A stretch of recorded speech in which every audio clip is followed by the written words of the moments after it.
Hey everybody, this is a chapter from Iring, Fetscher's Marx and Marxism. The chapter is titled Law and Justice in Soviet Marxism. At first sight, it may seem strange to raise the question of law and justice in Soviet Marxism. The disregard of law seems, after all, to be an outstanding feature of the Soviet exercise of power, both in internal and external affairs, while it is also well known that Karl Marx considered law and the state as phenomena of the class-ridden society which are doomed to disappear. However, justified such objections may be, it must also be remembered that the intention to, quote, allow the state and the law to wither away, end quote, was itself based on a specific, that is, historico-philosophical legitimation, and that the establishment and maintenance of a lasting political order in the Soviet Union led, nolens volens, to the resurrection of the system of law and theory of law, even if both gave many openings for criticism. I shall therefore analyze in an introductory section of the doctrine of Marx and Engels on the function and significance of law in modern capitalist countries and in the post-revolutionary future, and then show the profound changes with which this doctrine has undergone, primarily in the Stalinist and post-Stalinist Soviet Union, since it cannot be my task to explain the history of the development of theories of law in the Soviet Union. I shall simply outline the major principles which are indispensable for an understanding and a critical examination. Quote, your law, end quote, Marx exclaims to the bourgeois in his Communist Manifesto, is nothing other than the, quote, will of your class elevated to a law, a will whose content is provided in the material conditions of life of your class, end quote, Marx. I guess that would be Marx and Engels if it's the Communist Manifesto. All law, according to the general Marxist theory, is the law of class. It arises as a specific stage in the development of human society and as the function of guaranteeing the, quote, material conditions of life, end quote, for the ruling class, just as the, quote, state, end quote, is in the last resort nothing other than the, quote, apparatus of domination, end quote, for the dominant class. So law is nothing other than the norms of conduct sanctioned by the state which appear necessary to maintain that class domination. The question of the, quote, justice, end quote, of a law, which is held to have positive validity, is therefore from the outset wrongly phrased as far as Marx and Engels are concerned, and they simply find Lassalle and Proudhon's expectations of a gradual adaptation of positive law to the idea of justice a subject for mockery. Law can never be higher than the, quote, economic structure of a society, end quote. That is, it is a historically dependent variable in the development of the, quote, socio-economic basis, end quote, of culture. This represents the final decisive driving force in history, and it is essential to start from this point in order to judge and understand a legal order. By the socio-economic basis of society, Marx and Engels understand the relationships between the producing and consuming members of society, which are characterized by the state of production techniques and relations of ownership. At a given level of development of production techniques, slavery appears as, quote, legitimate, end quote, as serfdom in a higher stage and free wage labor on a still higher level. One specific class is, at every stage of economic development, legitimized to rule and empowered by history to introduce the legal order which meets its requirements. Perhaps one should go so far as to say that the acceptance of the legal concepts and regulations introduced by these particular classes by the mass of other members of society is an expression of their recognition of the objective justification of the latter at that specific time. Revolutions for Marx become, quote, legitimate, end quote, only when revolutions find a society which is ripe for a revolution and in its political and legal conditions. The increasing doubt over the legitimacy of a current legal order would then be simply an indication of the readiness for revolution. Erich Wolff was certainly right when he spoke of a concealed consideration of natural law in Marx, which follows the process of economic development and recognizes no permanent eternal principles of law and justice.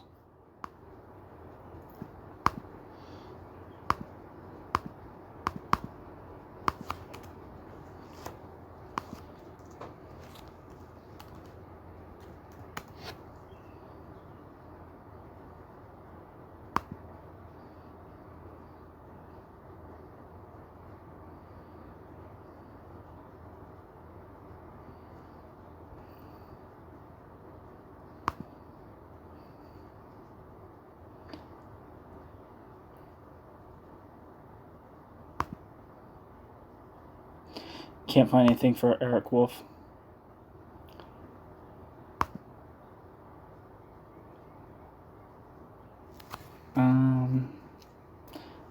It looks like this might be who it is like Eric Robert Wolff, who lived from February 1st, 1923 to March 6, 1999. Was an American anthropologist best known for his studies of Latin America and his advocacy of Marxist perspectives within anthropology. Wolff promoted the view that human societies evolve not only as static entities abounded within a fixed physical and social environment, but should be understood in the wider context of their history and interactions with other human societies. So, that might be the Eric Wolff that's being referred to, it might not be. Eric Wolff was certainly right when he spoke of a concealed consideration of natural law in Marx, which follows the process of economic development and recognizes no permanent and eternal principles of law and justice. Footnote: Herr von Weinkopf, former president of the Supreme West German Court of Justice, has rightly emphasized that Marxism can only be termed a doctrine of natural law in a very formal sense. My own essay does not intend to do more than note the historico-philosophical legitimation of the critique of law in Marx. End footnote.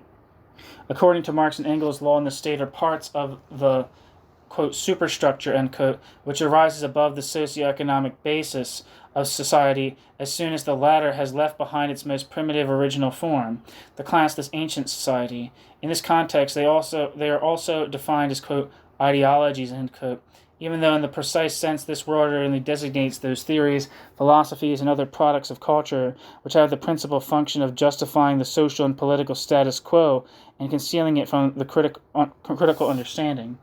In his The Communist Theory of Law, Hans Kelsen makes the criticism that Marxist authors repeatedly confuse the factual system of norms laid down by law and the theories which form the foundation for this system of norms.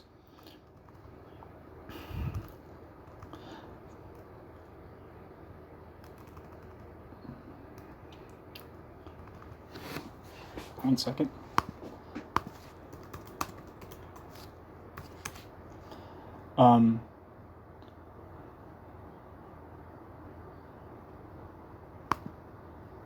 Hans Kelsen lived from 1881 to 1973, was an Austrian jurist, legal philosopher, and political philosopher. Hans Kelsen was the principal architect of the 1920 Austrian Constitution, with which amendments is still in operation. Due to the rise of totalitarianism in Austria and the 1929 constitutional change, Hans Kelsen left for Germany in 1930 but was forced out of his university post after the Nazi seizure of power in 1933 because of his Jewish ancestry. Later that year, Hans Kelsen left for Geneva, and in 1940, Hans Kelsen moved to the United States. In 1934, Roscoe Pound lauded Hans Kelsen as, quote, undoubtedly the leading jurist of the time, end quote. While in Vienna, Kelsen met Sigmund Freud in his circle and wrote on social psychology and psychology. By the 1940s, Kelsen's reputation was already well established in the United States for his defense of democracy and for his pure theory of law. Kelsen's academic stature exceeded legal theory alone, and extended to political philosophy and social theory as well. His influence encompassed the fields of philosophy, legal science, sociology, theory of democracy, and international relations. Later in Hans Kelsen's career with the University of California, Berkeley, although officially retired in 1952, Hans Kelsen rewrote his short book of 1934, Reine Rechtslehre, The Pure Theory of Law, into a much enlarged, quote, second edition, end quote, published in 1960. It appeared in English translation in 1967. Kelsen, throughout his active career, was also a significant contributor to the theory of judicial review, the hierarchical and dynamic theory of positive law, and the science of law. In political philosophy, Hans Kelsen was a defender of the state law identity theory and an advocate of explicit contrast of the themes of centralization and decentralization in the theory of government. Hans Kelsen was also an advocate of the position of separation of the concepts of state and society in their relation to the study of the science of law. The reception and criticism of Kelsen's work and distribution has been extensive in both ardent supporters and detractors. Kelsen's neo-Kantian defense of legal positivism was influential in H.L.A. Hart, Joseph Ratz, and other legal theories in the analytical tradition of jurisprudence.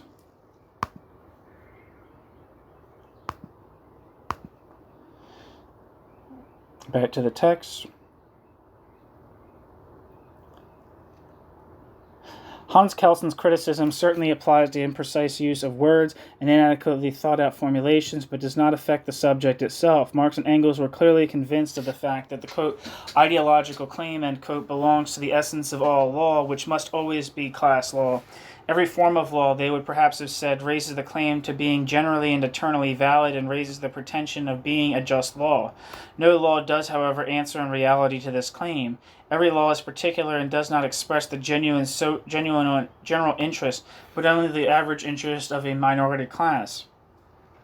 Every law is temporary and only for a short space and time, the legitimate expression of the optimum conditions of development of society. All law is ideological because in law's claims it always disregards its own social and historical limitations. The origin of this ideological character can, however, be explained by the division of labor which led to a, quote, class of professional lawyers, end quote. These lawyers, who are always defined by Marx as the ideologists par excellence, quote, compare, end quote, as Engels states, quote, Engels states, quote, in their further development, the legal systems of different nations and different ages, not as the reflection of the specific economic conditions in question, but as systems which find their justification within themselves. The comparison assumes common ground. It is found when jurists compile the more or less common elements of all these legal systems as natural law. The yardstick by which natural law is measured is indeed the most abstract expression of law itself, justice. From now on, the development of law for jurists is ... simply the effort to bring human conditions, to the extent that they can be expressed judicially, closer and closer to the ideal of ... eternal justice, end quote. Engels.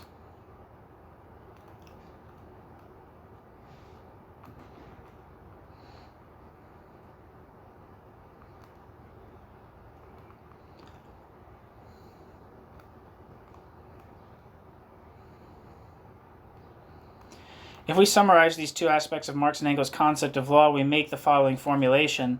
Law is the will of the ruling class raised up to a system of legal relations which finds its historically transient justification in the legitimacy of domination by a particular class, but is held by the ideologists of that ruling class as an approximate expression of eternal justice and in itself abstracted from its specific social and historical conditions. The proletarian revolution, which Marx anticipated, is supposed to differ from all other revolutions in history in that it does not inaugurate any new class domination but liquidates all classes. While the bourgeois revolution abolished only the state of estates determined by privilege, the proletarian revolution in the proletarian revolution's turn will overcome the factual, economically conditioned class structure. The classless society will, however, put an end to all, quote, exploitation of man by men, end quote, all will, however, put an end to all. The classless society will, however, put an end to all, quote, exploitation of man by men, end quote, all domination of man over man, end quote. So that in the final analysis, it will make the state and law superfluous. The state and law will, quote, wither away, end quote, because no one will have to be dominated any longer and repressed by compulsory measures. According to Marx's expectations, men will spontaneously behave in such a way that there will be no conflict of interest between them. Crime will disappear, not because men have become highly moral and ethical, but because their entire structure of drives will change in the different social milieu. Footnote.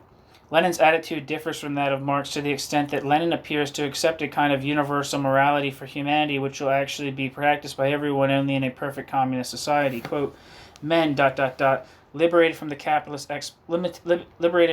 exploitation will gradually become accustomed to abide by the elementary rules of social life which have been known from time immemorial and have been set out for thousands of years in all regulations, and they will follow these rules without force, compulsion, subservience, and the special apparatus of compulsion which is known as the state, end quote.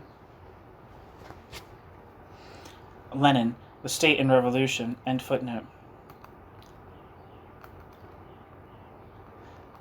Expressed more precisely, men will recover that innocence and goodness which they had lost with the first fall from grace, which began for Marxists with the division of labor and private ownership of the means of production.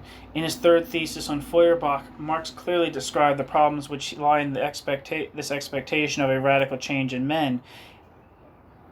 Marx wrote, quote, "The materialist doctrine concerning the changing of circumstances in education forgets that circumstances are changed by men and that the educator has himself to be educated," end quote. Marx, third thesis on Feuerbach. 1 second.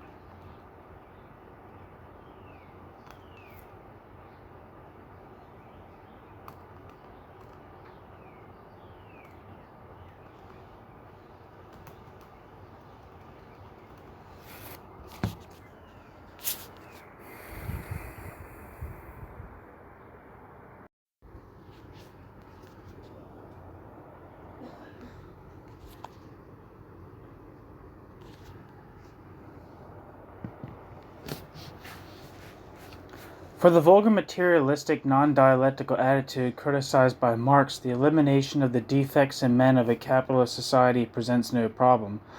According to this attitude, it is simply necessary to change a capitalist society into a socialist society to turn egoistic and evil men into sociable and friendly creatures. This overlooks the fact that other circumstances can only be established by other men and that these other men must be lacking when all members of capitalist society are determined by them.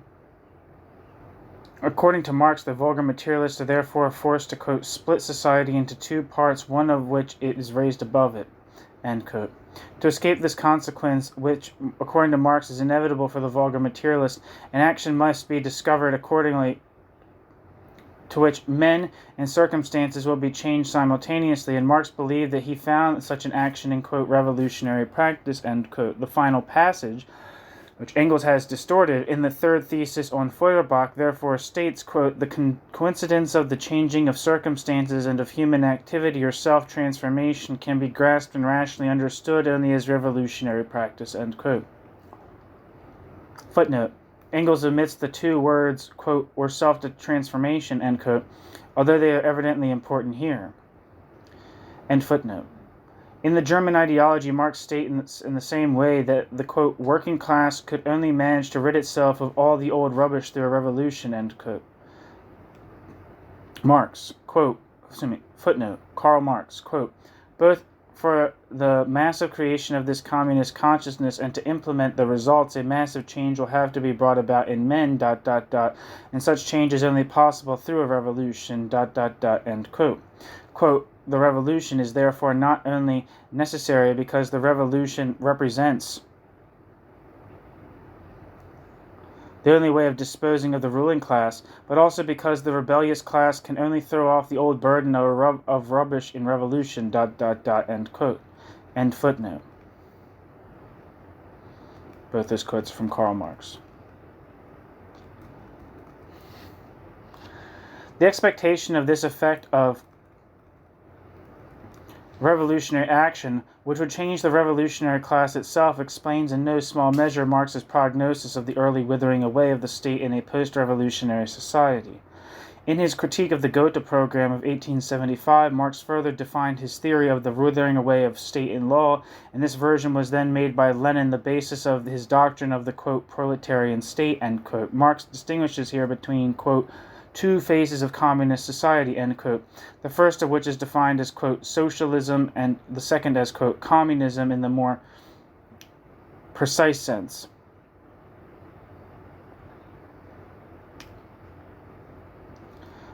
This is a very much disputed claim for critiques of the conception of socialism and communism being two distinct types of society, or being appropriate labels to two different phases of the same society. Check out the work on here by Adam Buick, Maximilien Rubel, and Peter Hudis. The first socialist phase is introduced and all the means of production are transferred from private to social ownership. For this purpose, the working class seizes the apparatus of the state and uses the apparatus of the state as an instrument to, quote, "expropriate the expropriators," end quote. This revolutionary action will, according to Engels, also be the last independent act of this state. Footnote, quote, The first action through which the state genuinely appears as the representative of the whole society, namely the takeover of the means of production in the name of society, is also its last independent act as a state.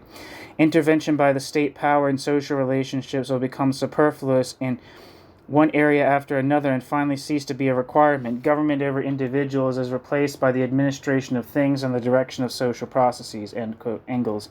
The Development of Socialism from Utopia to Science, 1877. End footnote.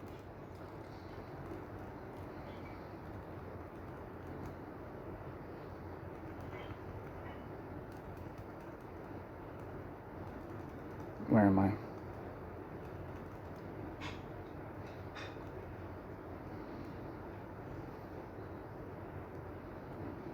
Okay.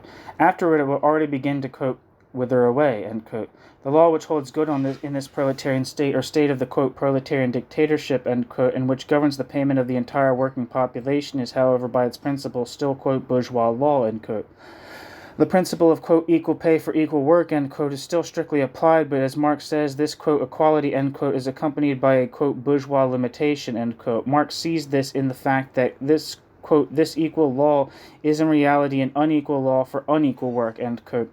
It is true, it knows no more class differences for the simple reason that everyone must work and no one can gain his living by exploiting the work of others, but there are still individual differences in talent and capability which represent what amount to, quote, natural privileges, end quote. Marx therefore summarizes his thought by saying that, quote, it is therefore a law of inequality according to its content. Like all law, law can by nature only exist in the application of identical standards, but unequal individuals can only be measured by the same standards to the extent that they are viewed from the same specific angle. For example, viewed in the given cause as in the given case as workers, ... and all other aspects overlooked, end quote. According to Marx, the check of bourgeois law is therefore its abstractness, which consists in the application of a general standard to specific differing individuals. When the amount of labor performed is taken as the sole standard for the distribution of consumer goods, the underlying legal principle abstracts from the multiplicity of personal individual qualities which do not enter into the measurable performance in labor, and from the differing nature of individual requirements. To make himself even clearer, Marx adds, quote, in addition, one worker is married and another is not. One has more children than the other, etc. ... With the same performance of labor and therefore the same share in the social fund of consumption, the one obtains in reality more than the other.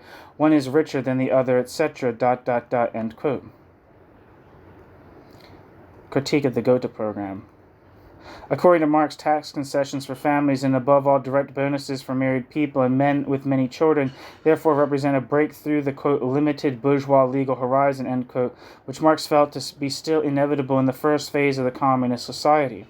If the state authorities in West Germany pay Christmas and other bonuses to public servants and employees at a level calculated according to the size of the family and number of children, they achieve a, quote, communist, end quote, principle of distribution, since according to Marx, quote, the law can never be higher than the economic structure and the resulting cultural development of society, end quote. The answer to the question of how such a massive breakthrough of the bourgeois legal horizon in the so-called, quote, capitalist societies, end quote, is possible must surely lead to theoretical difficulties.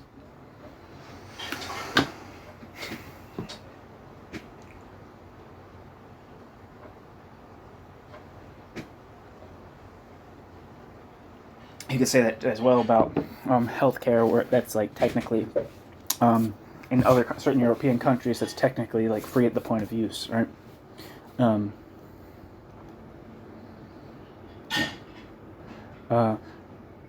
For either these societies are no longer capitalistic, or the effect which the capitalist society is assumed to have on the legal order must be thrown open to question. In both cases, Marxism would have to be revised. Footnote. The fact that present-day Soviet Marxists already see a beginning of the higher communist phase of society and the extension of national social welfare and free public services is apparent from the new party program. End footnote.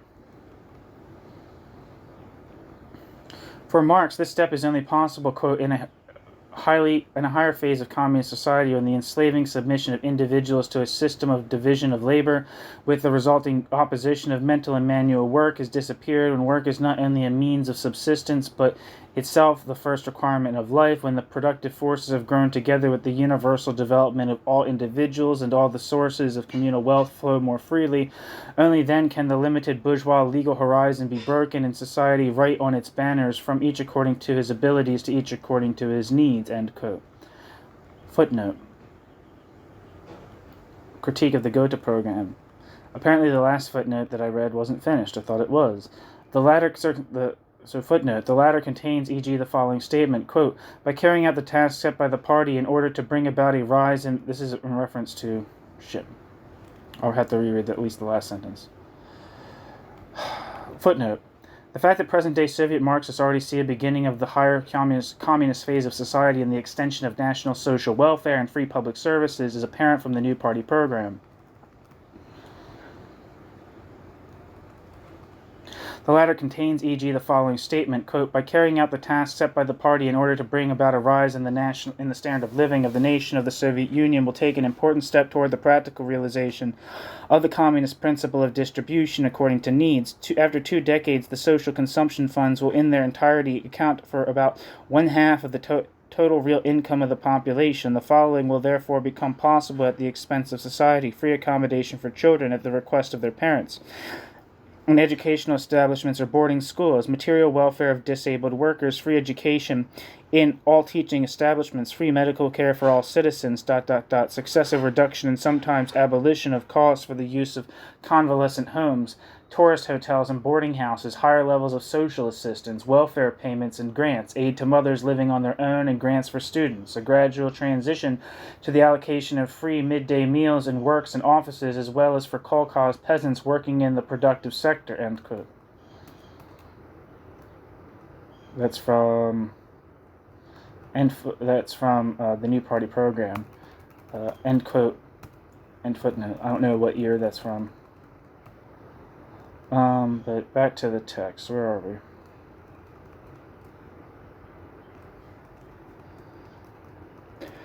These observations must be understood as indicating that in the first phase of a communist society under, quote, socialism, end quote, the relationships between the individuals and the community and also among one another are still regarded by, quote, regulated by, quote, bourgeois law, end quote, while in the higher phase no legal norms whatever are necessary and complete concrete equality is achieved by the fact that the differences between all individuals are fully taken into account. Every individual will serve himself from the overabundant store of social production according to his own, quote, needs, end quote. Since the free consumption of each individual is ensured by the work of the community, there can also be no more reason for the accumulation of possessions for conflict and crime apart from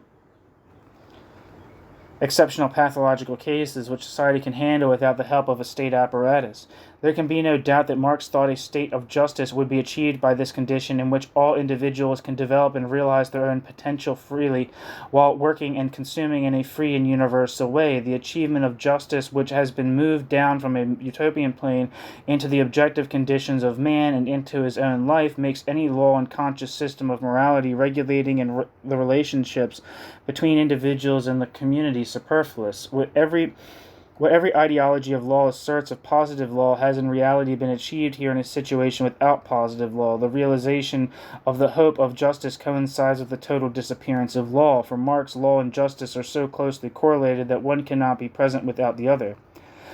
In the first period after the victory of Lenin's party in Russia, many theoreticians of Soviet Marxism attempted to apply the doctrines of Marx and Engels on the classless socialist society to the conditions in their own country. Certainly, after Lenin's interpretation of the critique of the Gotha program, it became clear that a state involving the, quote, dictatorship of the proletariat, end quote, must be created, and that in this state the, quote, limited bourgeois legal horizon, end quote, could not yet be transcended. But the main interest now already turned to the communist future.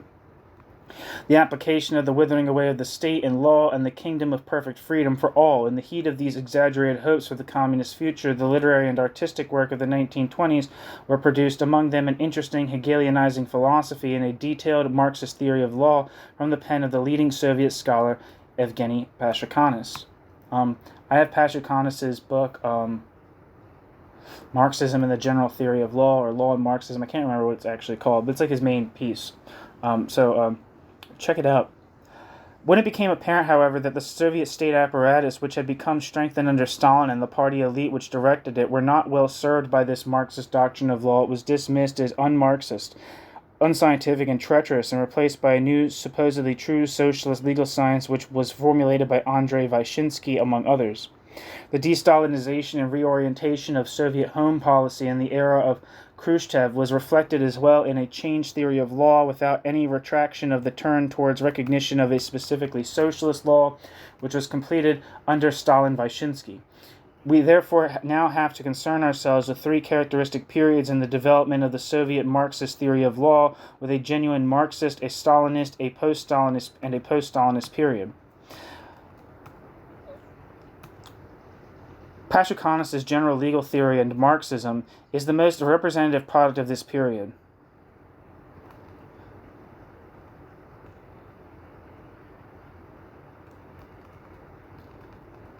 We can characterize it briefly.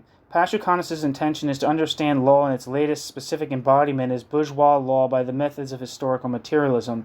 Law is defined as a specific kind of relationship between men in which abstract bearers of rights and duties confront one another. These abstract relationships between men as the bearers of specific characteristics or functions are, however, typical of a society of owners of commodities. Quote,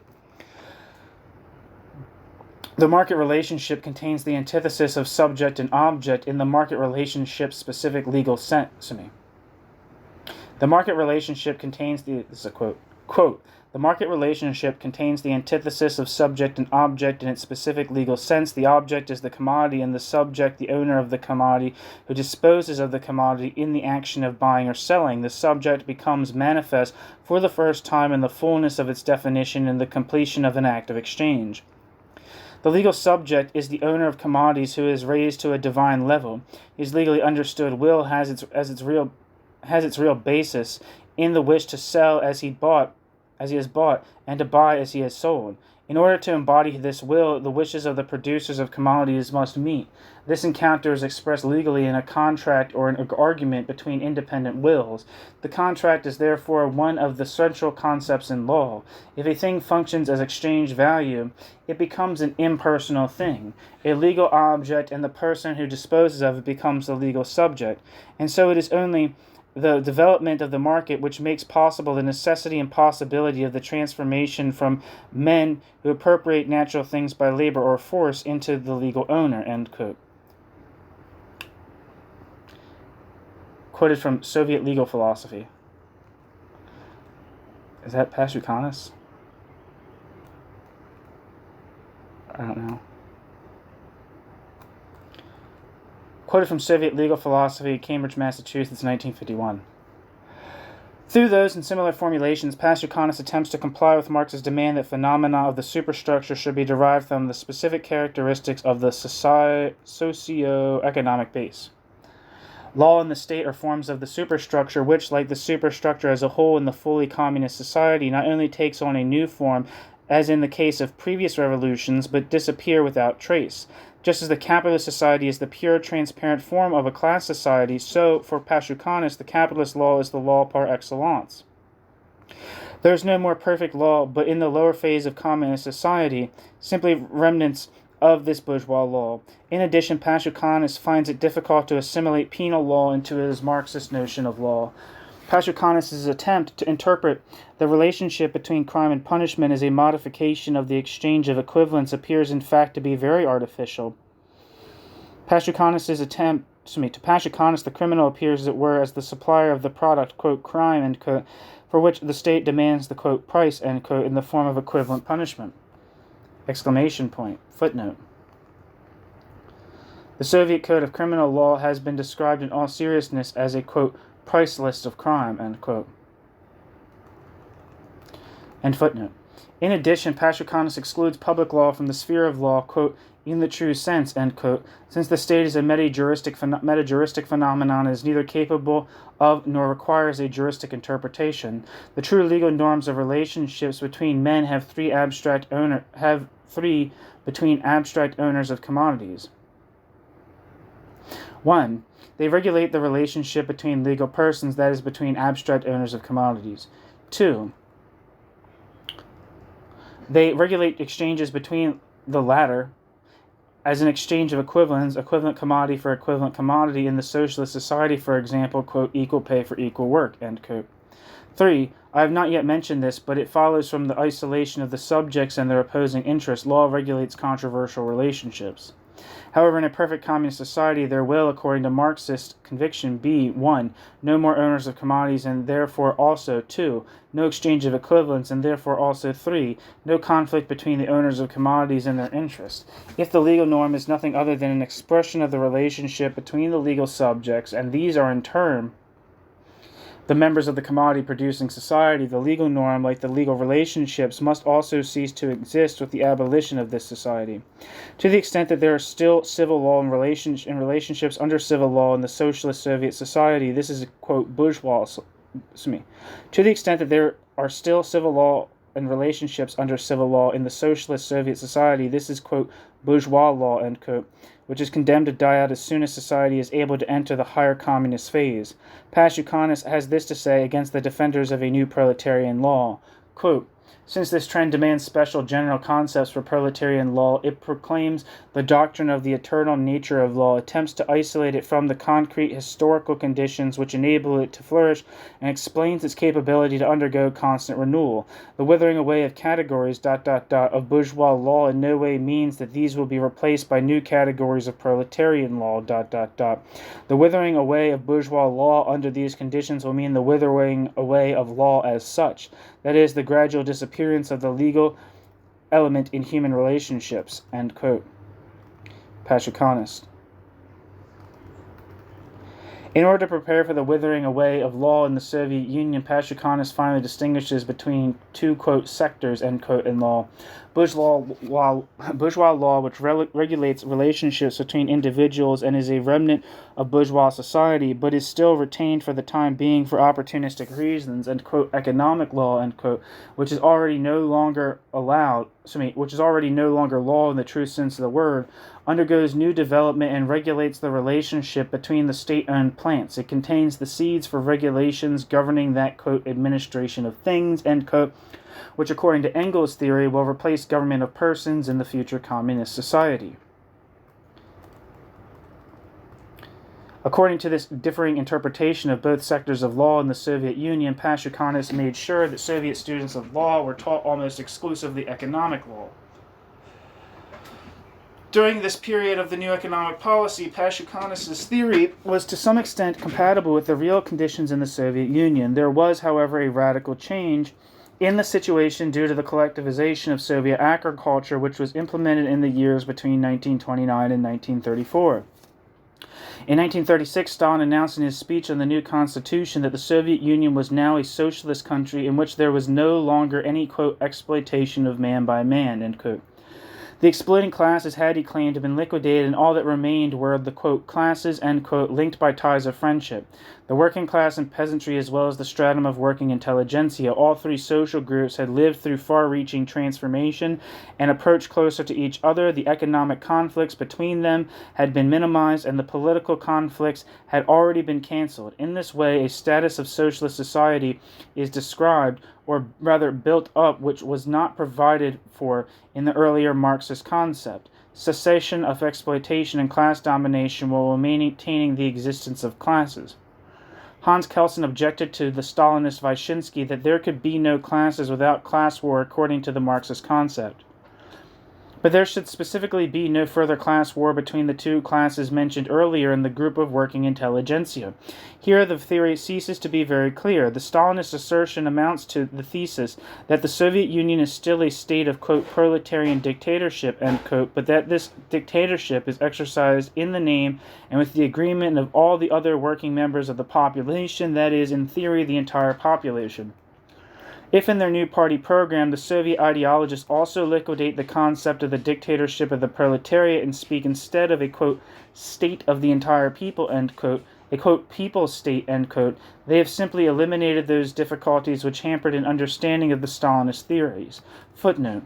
Soviet ideologists will no doubt find a way to dismiss the contradiction between this new theory and Lenin's sharp critique of Babel's program demands. Quote, the state should be changed from one based on class dominance to a people state, end quote. Where am I? Footnote. Soviet ideologists will no doubt find a way to dismiss the contradiction between this new theory and Lenin's sharp critique of Babel's program demands. Quote, the state should be changed from one based on class dominance to a people's state, end quote. R. Ames, 1886. Quote, it is no wonder, so that was Babel, and this quote is from Lenin, quote, it is no wonder that the opportunist reasoning on the state, which is so obstinately repeated, was absorbed by German social democracy, especially as the revolutionary explanations of Engels were kept secret, ... end quote. Lenin, State and Revolution. Naturally, Khrushchev's, quote, people's state, end quote, does not in fact have much in common with the truly democratic community demanded by Babel, but this does not eliminate the ideological contradiction on which Chinese critics time and again have put the finger. End footnote. In the sense of Soviet Marxism, the dictatorship of the proletariat and the rule of the entire people are therefore not contradictory terms, because it is always assumed that the proletarian dictatorship at the same time expresses the reasonable will. Did I say end footnote? End footnote. Where am I? In the sense of Soviet Marxism, the dictatorship of the proletariat and rule of the entire people are therefore not contradictory terms, because it is always assumed that the proletarian dictatorship at the same time expresses the reasonable will of the people, and that every citizen who is able to recognize his own interest and deeper will must and surely agree to the measures taken by the proletarian dictatorship. Footnote. It is not by chance, therefore, that in the USSR and even in the GDR today, the uncorrected Hegelian doctrine of freedom as the coincidence between the reasonable will of each citizen and the objective reason of the state itself, has been adopted again, after Hegel had been rejected until 1956 in the name of materialism and with the support of Stalin's condemnation. See the interesting contribution by Rainer Arlt, Freiheit und Recht, Freedom and Right, in the GDR, State Journal, Staat und Recht, Volume 10, 1961, 5 and 6. I guess Recht is also law. I think it's law as well.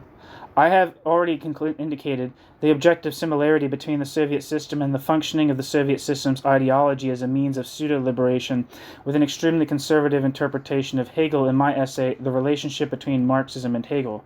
End footnote.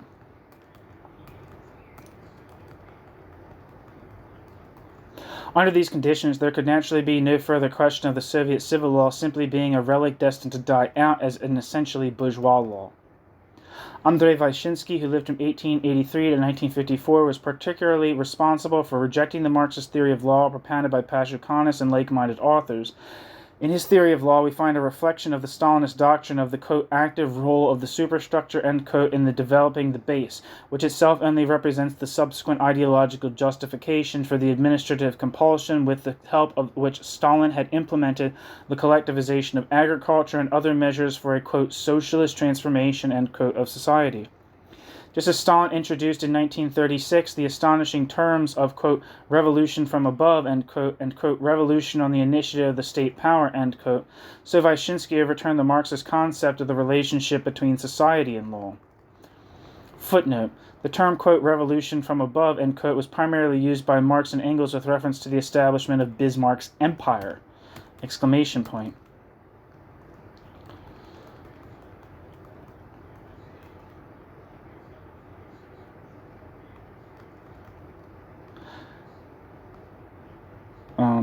Just as Stalin introduced in 1936 the astonishing terms of, quote, revolution from above and, quote, revolution on the initiative of the state power, end quote, so Vyshinsky overturned the Marxist concept of the relationship between society and law. In his instructive essay, quote, on the problems of subjective law in Soviet legal doctrine, end quote, Andreas Belinsky, never heard that name before, revealed very elegantly in diagrammatic form the diametrical opposition between the theory of Pashukanis and that of Vyshinsky.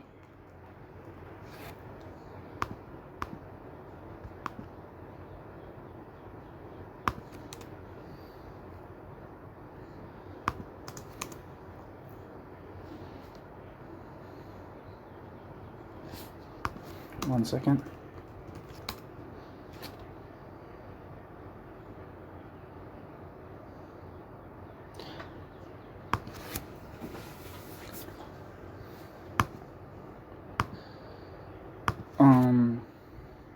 Where am I?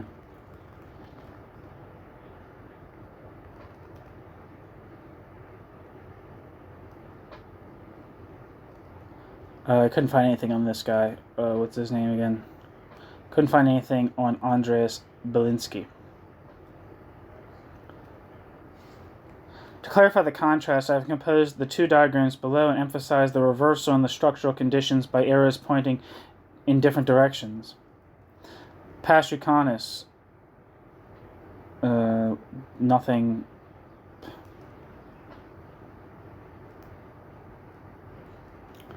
I don't know if I see arrows. I don't know what the fuck's going on.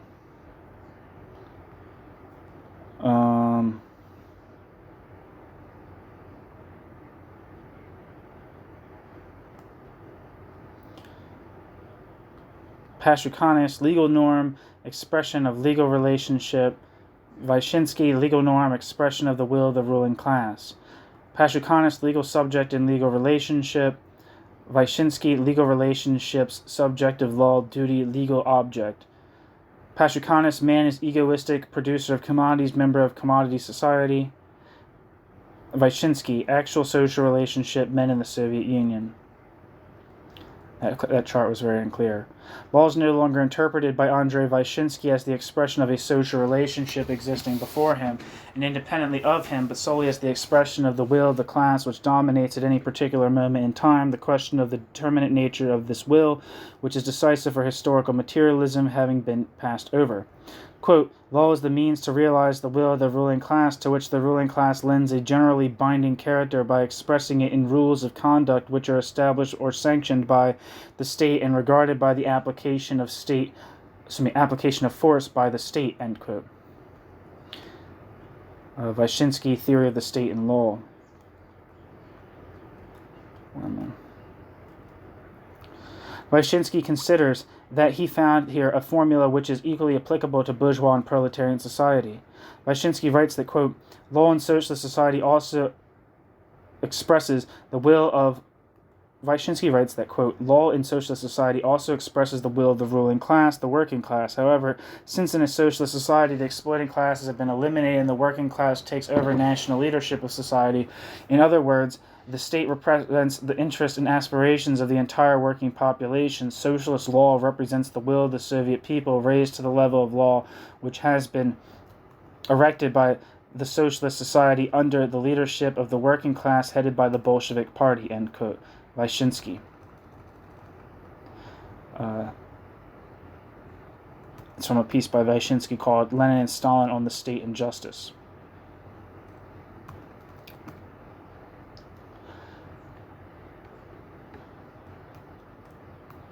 We therefore arrive at the well-known democratic fiction which understands the law as the, quote, expression of the people's will, end quote. This is a fiction in my opinion because the essential and correct will of the people is here understood as a pre-existing fact as it was in the old democratic ideologies of the continent. Just as the working class represents the will of the working people, so the party represents the will of the working class. But within the party, the elite leadership is assumed to have a scientific knowledge of the true will of the party, working class and working people, so that the law-giving system is assumed to be, quote, democratic, end quote, even though it originates from small, uncontrollable leading committees in the party and state whose decisions are simply welcomed from time to time by the party Congress and the Supreme Soviet. While Pashukanis' legal theory attributed to itself only the task of explaining the origin and essence of positive law from its derivation from specific socioeconomic conditions, according to Vyshinsky, the legal theory precedes positive law by basing itself on the principles of socialism. Vyshinsky's legal theory consciously serves as the practice of law-giving and jurisprudence, the aim being not to recognize what is, but to shape what ought to be. The object of Soviet law, understood in this way, is the social conduct of citizens. This is to be influenced by legal standards in such a way that economic development is advanced in the interest of the ruling class, that is, at the same time, in the interest of everyone.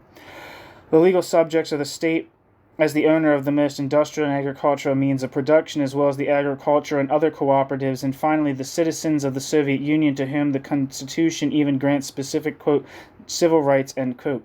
Legal rights are, however, not seen as a characteristic which automatically accrues to the mature citizen, but rather as a quality which is specifically imparted by the state. Article 4 of the Civil Code of the USSR states, quote, To promote the development of the productive forces of the country, the USSR endows all citizens whose rights have not been limited by the courts with civil legal rights. ... End quote.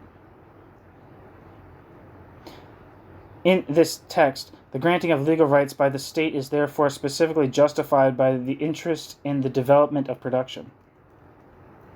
New section.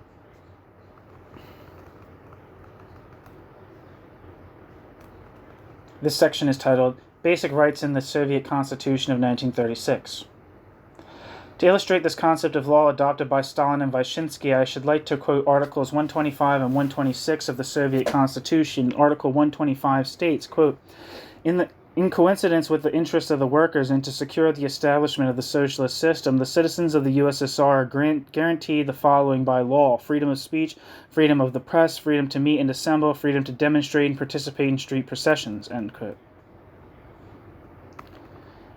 This is in fact an impressive catalog of the fundamental privileges which are necessary to exercise democratic rights in a meaningful way. To convince oneself of the purely illusory nature of these rights, however, it is simply necessary to consider the manner in which they are interpreted by the Soviet courts and the reality of legal practice in the Soviet Union. The, quote, guarantees, end quote, formulated in the second paragraph of the same article already make it clear that the subject of these fundamental laws cannot be every citizen or every association of citizens, but only the, quote, workers in their organizations, end quote. They alone will have access to, quote, printing offices, supplies of paper, public buildings, roads, the postal and telephone services, and other material conditions, end quote.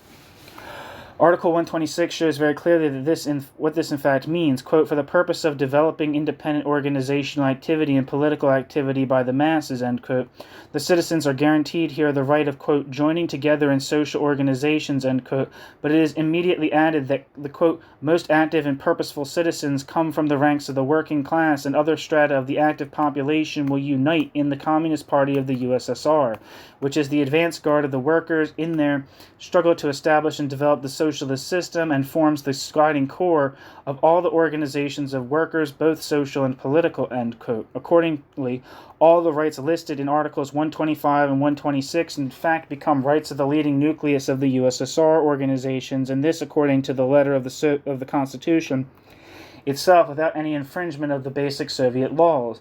However, it will be impossible to deny that the rights thus converted into their effective opposite are simply a fraud. The freedom of speech, press, and assembly, which is specifically limited to a single political group enjoying the monopoly of such freedom, necessarily changes into a radical absence of freedom for everybody else. Here quantity is converted into quality, quote, freedom only for the supporters of the regime, only for the members of one party, however numerous they may be, is not freedom at all. Freedom is always freedom for the person who holds different opinions, end quote. Rosa Luxemburg. This was already stated by Rosa Luxemburg in 1918, and Rosa Luxemburg's severe criticism of Lenin's October Revolution. It could be placed as a motto on any critical interpretation of the Soviet Constitution. Footnote. Rosa Luxemburg, Die Russische Revolution, the Russian Revolution, with an introduction to mark the 40th anniversary to the October Revolution by B. Krauss. It was published in Hamel, 1957, end footnote. It could be placed as a motto over any critical interpretation of the Soviet Constitution. If we wish to summarize in a single formula the period of Stalin and Vyshinsky as far as the development of the Soviet Marxist concept of law in the state is concerned, this could not be done better than through Stalin's own catchword, quote, maximum increase of the power of the state to make the state superfluous, end quote, Stalin. Mutatis mutandis, this sentence also applies to the new Soviet law, which is understood as a means to force through the will of the ruling working class. That is, in practice of the party, maximum increase in the functions of Soviet law to make law superfluous in the final and highest phase of communist society.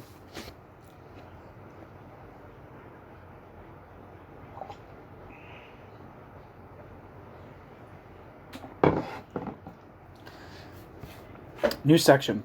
Soviet law since 1956. The change in the legal philosophy which set in just before 1956 in the Soviet Union was not so far-reaching as the change expressed by Vyshinsky, but at least the emphasis was changed again, and we must therefore devote the last part of our essay to this phase. Andreas Belinsky reports in the essay from which we have already quoted that as regards the question of subjective rights of the citizens, two groups of Soviet jurists have have formed, and it is difficult to distinguish which of these represent the dominant doctrine, end quote. I don't think there was a first quote. I don't know, there's supposed to be a quote, there's a typo. The general direction taken by the critique of Wyszynski's Stalinist doctrine of law is, however, reproval that it concentrates completely on the aspect of domination and subordination in the law. The dictatorship of the proletariat, however, has another side, namely the development of the maximum possible measure of democracy for the working masses.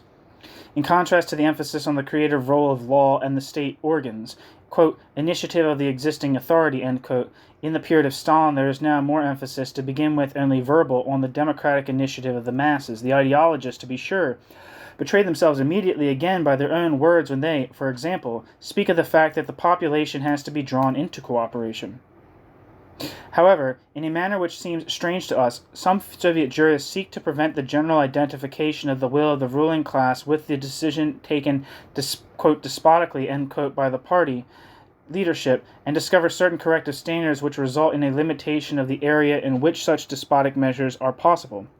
For these jurists, following on from Khrushchev's anti-Stalin speech at the 20th Party Congress, observed that, quote, not all the laws passed during the final years of Stalin's life and activity in fact expressed the consciousness of the people. Not all laws correspond to the real economic conditions, end quote. Inadequate allowance for the material interests of the agricultural producers, inadequate state purchase prices for agricultural produce, excessive centralization, and a whole series of other legal acts were criticized from this standpoint. The fault which had been committed here was characterized as a, quote, subjective idealistic disregard for the objective bracket economic end bracket laws of development, end quote. Unfortunately, however, this discovery of a, quote, objective criterion, end quote, did not help much, since it is the same party leadership which administers the scientific knowledge of these objective laws of development. This would be different if, for example, the economic experts in the Soviet Union took over the role of judges of the Constitution in analogy to the Constitutional Court of West Germany. They would then have to check the standards issued by the state to ascertain whether they, quote, corresponded to the real economic conditions, end quote. If they did not, declare them null and void. This is naturally inconceivable, and Belinsky overestimates in the essay which we have quoted the practical relevance of this limiting comment by the civil legal expert Bratis and other Soviet legal scholars.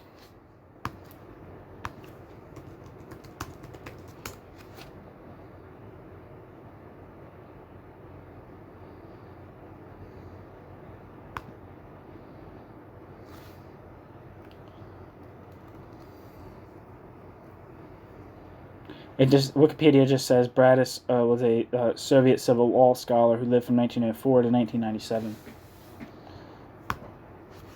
Back to the text. His crown witness, Piątkowski,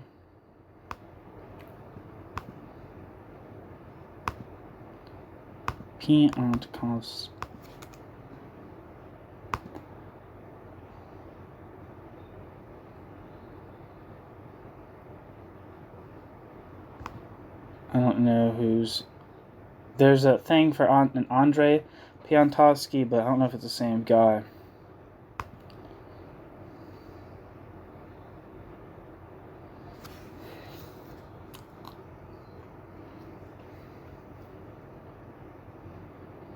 Are we on?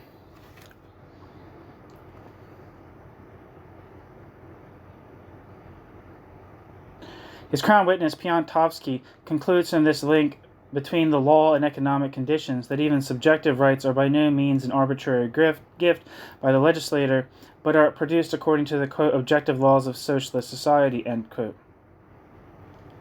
Footnote. Piątkowski cautiously distances himself from natural law in the same context. Quote, we reject the theory of natural law on alleged individual rights. The existence of subjective law is associated with the norm of objective law. However, the creation of subjective law cannot be viewed as an arbitrary act by the lawgiver. It expresses the material conditions of life of society. The subjective laws of the citizens in a socialist society are created in accordance with the objective laws of the development of socialist society, ... end quote. End footnote. Piątkowski takes great pains to show that the rights of men and citizens are not merely the preserve of bourgeois society, but on the contrary are fully developed only in a socialist society. All these statements must be viewed against the broader historical perspective. While Marx and Engels were not concerned with designing a, quote, more democratic state, end quote, than the bourgeois democracy, or a, quote, freer and more perfect constitution, end quote, than that of the bourgeois constitutional state, but wished to create the conditions for the withering away of the state, and hence for democratic and liberal freedom, which would be sublimated into the perfect freedom of each individual in communist society. The modern Soviet Union seeks to show through its legal ideologies that nowhere else can there be as real a democracy and such real civil rights for the citizens. Certainly, they still maintain that at the end of the historical road there will be the perfect freedom of a society without state rule and legal provisions. But at the same time, they wish to show the superiority of the Soviet Union to all other states and societies even before this ultimate stage is reached. Footnote. See the controversy between Ernst Bloch and Hermann Scheller at the East Berlin Congress on the problem of freedom in light of scientific socialism that took place between March 8th and 10th, 1956. While Bloch had declared, quote, precisely in order to achieve a degree of freedom which the world has never yet seen, some of the imperfect freedoms which bourgeois society still enjoyed or could tolerate in its liberal period must suffer to some extent in the socialist transitional stage, end quote. Scheller answers, quote, this, is a characteristic which completely misunderstands freedom in the socialist state. Political freedom and democracy, as they are achieved under the conditions of the rule of the working class, represent, rather, the highest form of democracy and political freedom, end quote. Whereas Bloch was still, at this stage, willing to accept the existing lack of freedom as a temporary means and a transitional stage towards future liberation, the Soviet ideologist Scheller unashamedly asked for the existing order to be reinterpreted and accepted as complete freedom. End footnote.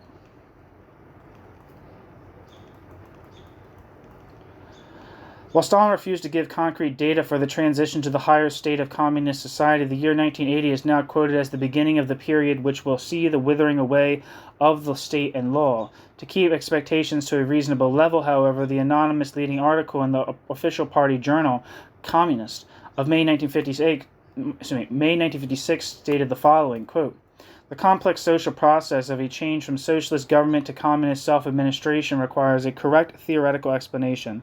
The words of Engels that the administration of things will replace the government of persons in the communist society must not be taken too literally.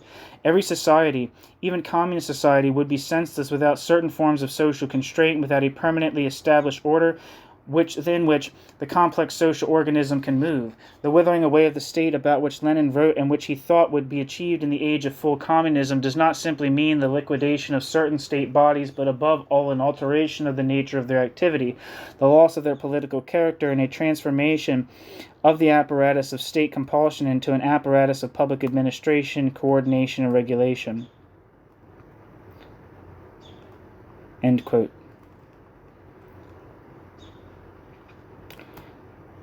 Anonymous. It's an anonymous from an anonymous article in the official party journal Communist of May 1956.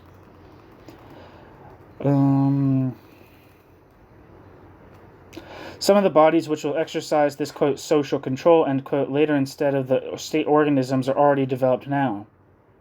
These are the, quote, comrades courts, end quote, in factories and residential blocks, the, quote, voluntary people's militia, end quote, consisting of workers who voluntarily perform police duties in their leisure time, and above all the unions which officially have to perform a number of functions hitherto the preserve of state administration or factory managements, allocation of dwellings to factory workers, questions of holidays and leisure, social insurance, and so forth. In all these new organisms and in the social organizations, trade unions, Komsomol, Kolkhoz Assembly, and so forth, the party still represents the leading nucleus on the basis of the Constitution. The gradual handover of functions of the state organism to these organs of, quote, social self-administration, end quote, as they have misleadingly been called, therefore simply implies an exchange of means which the party leadership uses to regulate and educate the population. Well, hitherto, up to 1953, it placed the major emphasis on the state apparatus. The social organs now come more and more to the fore. Even if Stalin had already emphasized that the main method of leadership by the party was the method of conviction, even greater weight is now placed on education and conviction.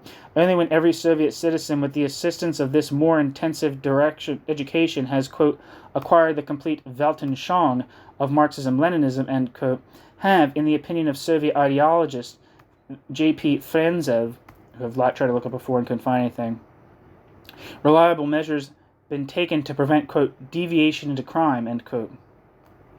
J.P. Frentzev, Socialist Collectivism and Individual Development in Questions of Philosophy, 1961. Back to the text. The transition from socialism to communism is seen here as the transition from society which is regulated by the legal order to one which is directed by a moral system founded on a Weltanschauung. The requirement for the disappearance of the law is the perfecting of the communist moral system or the Soviet Marxist consciousness of all citizens. In no Marxist party program has so much emphasis ever been placed on morality, duty, conscience, and responsibility to society as in the new program of the Communist Party of the Soviet Union. While Marx declared all moral systems to be ideological superstructural phenomena, modern Soviet Marxism asserts that it is on the way to achievement of a universal human moral order. All uncertainty in moral questions is, however, eliminated by the party leadership, which takes decisions with no possibility of appeal and is supposedly able to decide infallibly between the erring and correct conscience. In the exposition of the development of Marxist-Leninist concepts of law and justice, we already have the strongest argument against their validity.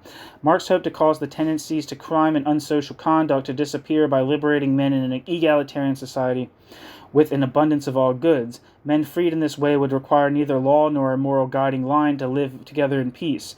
Complete justice would be identical with the absolutely free possibility of development for individually different men. Every application of a general, necessarily abstract standard to individuals in special situations he considered to be unjust. At the same time, this given positive legal order was condemned by him as the expression of the social conditions under which the ruling class is alone able to retain its power. Law consisted materially of injustice and was in its essence simply a means of maintaining the supremacy of a minority group, legitimized in the higher historico-philosophical sense only as long as this minority rule remained for its part justified in the interest of socio-economic development. While Marx and Engels reduced law to a mere means to an end, the Stalinist Soviet jurists turned this into a positive factor. Soviet law is hailed as a means for the establishment of a socialist and communist society. It expresses the will of the new ruling class, the workers, but the will of this majority group is in the last resort identical with that of all the people.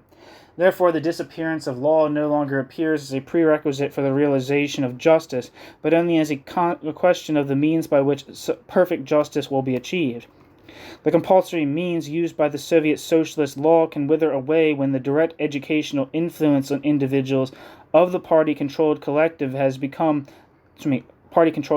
has become so successful that infringements of the standards become rare exceptions which can be repressed by the, quote, social organizations, end quote, and the, quote, organs of the communist self-administration, end quote, without a basic textbook of laws, as it were, on the basis of a, quote, healthy communist attitude in the people, end quote. Even if it is asserted that the formation of Soviet law and communist morality corresponds to the objective characteristics of the economy, this relationship is devalued by the fact that the party leadership has the sole right to decide what in fact these objective socioeconomic factors and laws are. It does not seem impossible that the widespread reference to the, quote, objectivity, end quote, of socioeconomic laws and the resulting limitation of the freedom of random action by the political leadership was stimulated by Stalin's last publication. In his, quote, notes on economic problems associated with the discussions of November 1951, he wrote, quote, many comrades deny the objective character of the laws of science, in particular the laws of political economy and socialism, ... These comrades are fundamentally wrong, ... End quote. Stalin.